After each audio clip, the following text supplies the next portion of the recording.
Well, the Union Home Minister Amit Shah, he's already on that 2-day West Bengal visit. He's going to be inaugurating that forensic laboratory and speaking in to the BJP workers. Listen in. FSL से जुड़े हुए सारे भाई और बहनों,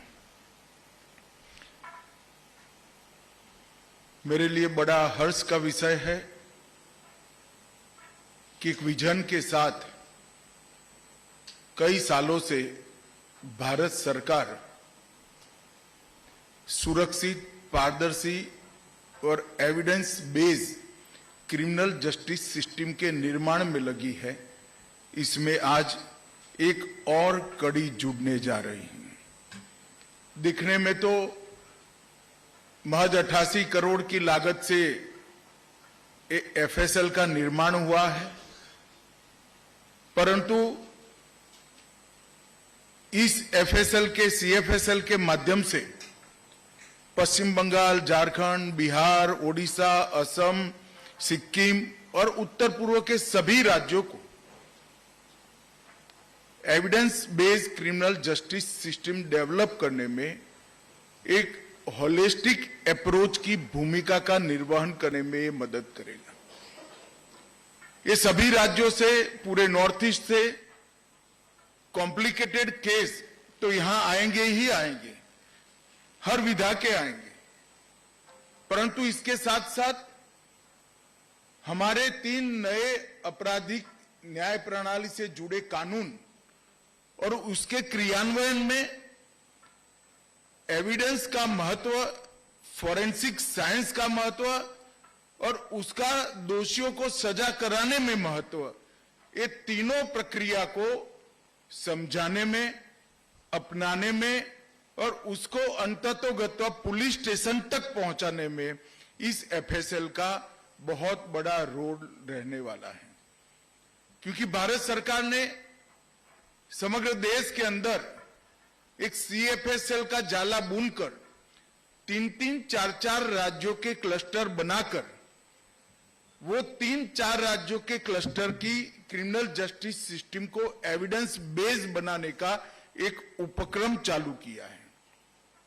अभी तो FSL बनाने का काम है, उसके बाद भारत सरकार का गृह मंत्रालय एक सीएफएसएल और इसके अंतर्गत 4-5 राज्यों के क्लस्टर को ये पूरी सिस्टम होलिस्टिक अप्रोच के साथ किस तरह से डेवलप की जा सकती है, इनकी ट्रेनिंग किस तरह से की जा सकती है, इसका अभियोजन में उपयोग किस तरह से किया जा सकता है और सटीक से सटीक नतीजे जल्द से जल्द कैसे प्राप्त हो सकते हैं, ये सारी चीजों को आने वाले 1-2 साल के अंदर हम जमीन पर उतारेंगे।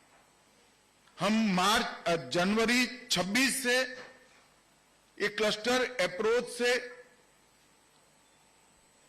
फॉरेंसिक साइंस को थाने तक पहुंचाने का अप्रोच, फॉरेंसिक साइंस के उपयोग को एविडेंस में महत्व देने के लिए हर कोर्ट तक पहुंचाने का एक प्रक्रिया, हर छोटे से छोटे थाने में बैठा इन्वेस्टिगेशन करने वाले व्यक्ति को इसका महत्व समझाने का एक अभियान हम जनवरी 26 से चालू करेंगे और इसके माध्यम से समग्र देश की क्रिमिनल जस्टिस सिस्टम को हम तर्क की जगह एविडेंस बेस्ड बनाएंगे, जिससे संदेह की कोई गुंजाइश नहीं रहेगी, शक का लाभ दोषियों को नहीं मिलेगा और जो पीड़ित है उसको न्याय मिलेगा।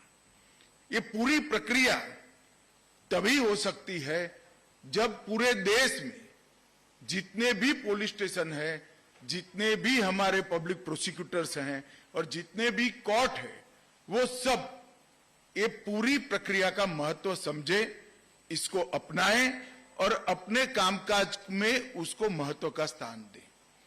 तो सेंट्रल फॉरेंसिक्स लेबोरेटरी का जो जाला बुनना हम चाहते हैं, उसके माध्यम से क्लस्टर अप्रोच से कॉम्प्लिकेटेड केस में विशेषज्ञों की मदद से निर्णय पर पहुंचना तो है ही, परंतु साथ साथ एक पूरी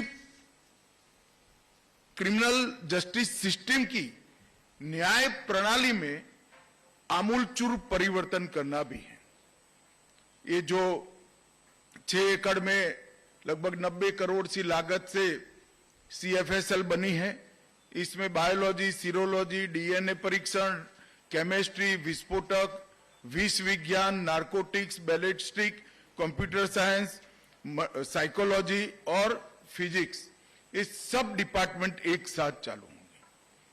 तो राज्य की FSL में जहां तज्ञता की जरूरत होगी, विशेषज्ञ की जरूरत होगी, वो सारे केस यहां बहुत सरलता से ट्रांसफर भी होंगे और इसका उपयोग भी कर पाएगा।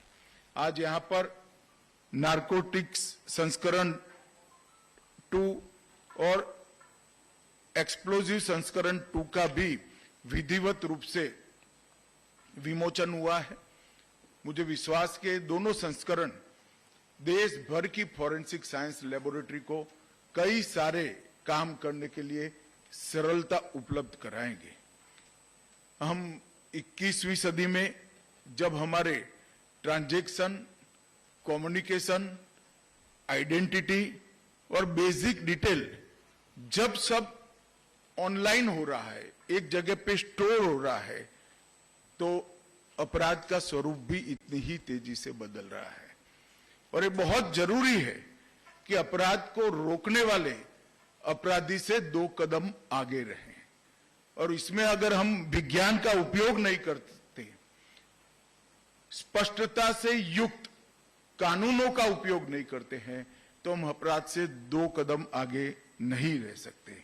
आज एक प्रकार से DNA के माध्यम से मेरी ध्यान में है 20-20 साल पुराने केस में आज सजा होने की शुरुआत हुई है। फॉरेंसिक ऑडिट से बड़े बड़े आर्थिक घोटाले भी अब बाहर आने लगे हैं और एक नए एरा में हमारी क्रिमिनल जस्टिस सिस्टम पहुंच रही है। Mobile forensic, call details analysis, app uses का ट्रेस और साइकोलॉजिकल प्रोफाइलिंग ने एक हमारी आपराधिक न्याय प्रणाली को नए एरा में पहुंचाने में बहुत बड़ा योगदान दिया है। मित्रों, जब मैं यहां आया हूं तब भारतीय न्याय संहिता, भारतीय नागरिक सुरक्षा संहिता और भारतीय साक्ष्य अधिनियम BNS, BNSS और BSA उसको भी जरूर जिक्र करना चाहूंगा। ये भारत के लोगों द्वारा चुनी गई संसद ने भारत के लोगों के संविधान अधिकारों की रक्षा के लिए बनाए कानून। 160 साल पुराने अंग्रेजों ने बनाए हुए कानून को नरेंद्र मोदी जी के नेतृत्व में भारत सरकार ने खत्म कर नए भारत के नए कानून लेकर हम आगे बढ़े हैं और लोगों को न्याय दिलाने की दिशा में मैं मानता हूं कि ये एक क्रांतिकारी बदलाव है। अब प्रमाण के अभाव में दोषी निर्दोष नहीं छूट जाएंगे, इसका मुझे पूरा भरोसा है। ये कानून में आने वाले 100 वर्षों तक तकनीक में जितनी भी बदलाव आने की संभावनाएं हैं, वो सभी को अभी से समाहित कर डेफिनेशंस बनाई गई हैं। क्राइम सीन इन्वेस्टिगेशन, ट्रायल, ये सभी में टेक्नोलॉजी के उपयोग को हमने कानूनी आधार दिया है और 7 वर्ष से ज्यादा 7 वर्ष या 7 वर्ष से ज्यादा जिस दफा में सजा है, वो सभी के लिए फॉरेंसिक साइंस की टीम की विजिट को हमने कंपलसरी कर दिया है। नए कानून में हमने टेररिज्म की व्याख्या भी की है। इलेक्ट्रॉनिक साक्ष्य की स्वीकार्यता को भी कानूनी आधार दिया है, जिससे voice logs, digital voice message, कई सारे इलेक्ट्रॉनिक एविडेंस अब सजा कराने के काम में आएंगे। और पुलिस जांच में ऑडियो वीडियो रिकॉर्डिंग, फॉरेंसिक साक्ष्य की वीडियोग्राफी और डिजिटल रिकॉर्डिंग पूछताछ के दौरान इसको भी कानूनी आधार देने का काम किया है। सबसे बड़ी बात इस कानून में न्याय समय पर मिले, इसकी हमने चिंता की है। 60 दिन के अंदर चार्जशीट करने का प्रावधान है और मैं इसको लगातार मॉनिटर कर रहा हूं। लगभग 60% केसों में हमारे लोगों को सालों पुरानी आदत बदलकर अब 60 दिन के अंदर चार्जशीट होने लगा है। ये बहुत अच्छी उपलब्धि। एक साल के भीतर 60% केसों का चालान 60 दिन के अंदर होना, ये बहुत बड़ी उपलब्धि है हमारे लिए। और जो विशेष प्रकार के केस हैं, इसमें 90 दिनों में ट्रायल पूरा किया जाएगा।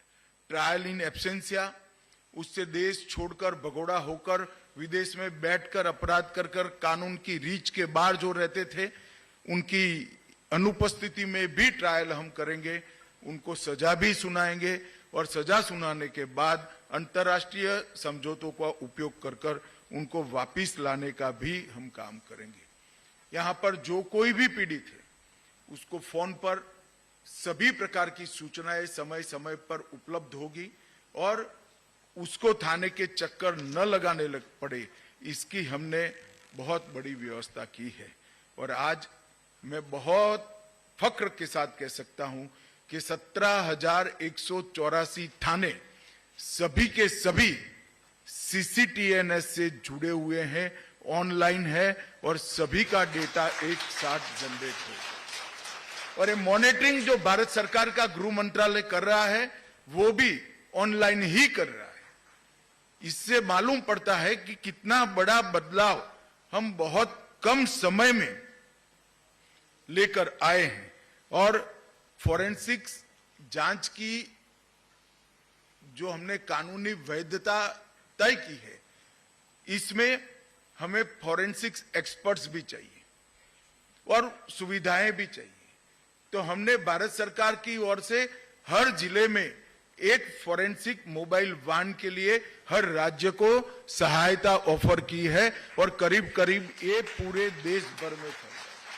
कई राज्यों ने एक FIR का